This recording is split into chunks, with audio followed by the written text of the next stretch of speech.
गिबियावनो नोंथांमोननिसिम आंनि गोसो गोरबोनिफ्राय साबायखर बावनाय थाबाय। नंगौ, जों दिनै सादिकारि दख'रा दुलाराय बर' फरायसा आफादा सानसेनि हाबाफारिजों जों बेहाय रायजो राजा बिथांमोनखौ लिंदों। जा बेहाय डेलिगेट्स बा थान्दै बिथांमोना बे माखासे ओनसोलनि थासारिनि सायाव जों सावरायगोन आरो जोंनि माखासे जायगायाव थासारिफोरा खोब मोनसे गाज्रिनि सायाव गाज्रि जालांगासिनो, जेरै लाइमोनफोरनि सिगारेट सोबनाय, गान्जा सोबनाय, जौ लोंनाय, बेफोरो जोंनि जायगायाव बहुद गाज्रि मोनसे सोलिगासिनो। आरो जोंहा नैबे समाव गोदान मोनसे गोजाम बडिखौ सिफायना गोदान मोनसे बडि दागोन।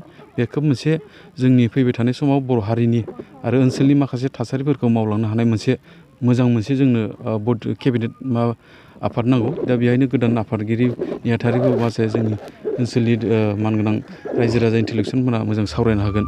दा बेखौ आं नैबे फिरफिला बिर होनायनि गेजेरजों बेखौ बुंनाय जाबाय। दिनैनि बे हाबाफारियाव सोर सोरा बाहागो लाफैगोन होननानै बेहाय जों आलासि महरै मोननानै गाहाय आलासि महरै जोंनि दुलाराय बर' फरायसा आफादनि लोगो आफादगिरि मानगोनां खोरोमदाव औवारि सार फैगोन आरो जा दुलाराय बर' फरायसा आफादनिनो बोसोनगिरि मानगोनां खुंथां सरगियारि सारा फैगोन।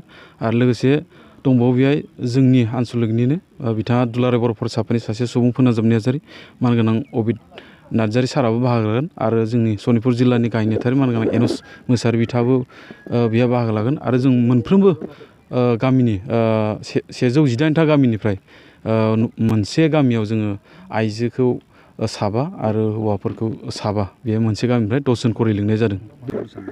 जोंनि थासारियाथ' खोब मोनसे गाज्रि।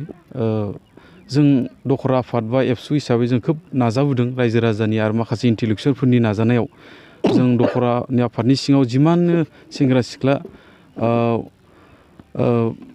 गाज्रि हाबायाव थांनाय, जेरै जौ लोंनाय, माखासे गान्जा सोबनाया जोंनि गेजेराव बुहुद मोनसे गाज्रि जादों। सिख्ला देलें देलें बिथांमोनाबो खोब मोनसे गाज्रि परिस्थितियाव फैदों आरो बिनि थाखायनो जों बेहाय मोनसे इन्टेलेक्सुवेल महरै जों सावरायगोन आरो बेहाय जों दिनै डिसिसन मोजां जानांगोन। रायजो राजानि अननायाव जों खोब मोनसे मोजां हाबाफारिखौ लानो हादों। सानसेबाबो जों एसे मेहेर गोनाङै खालामदों।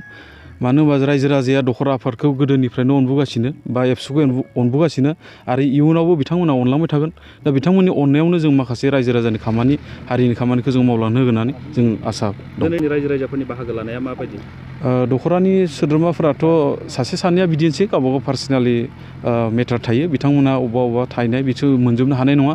खिन्थु जों दख'र आफादनि आफादगिरि जानानै आं खावलायो, दिनैनि बे जों 2 बोसोरनि जिथु जोंहा बडि टार्मिनेल जागोन, बेहाय जों सिफायना गोदान फैगोन, जों बेहाय बिदाय होगोन। बिथांमोना गासैबो फैयोबा मोजां आरो रायजो राजाया खोब मोनसे लैहोर लैहोर फैनानै जों बाहागो लाफैगोन जोंहा जे मिजिंथि दं।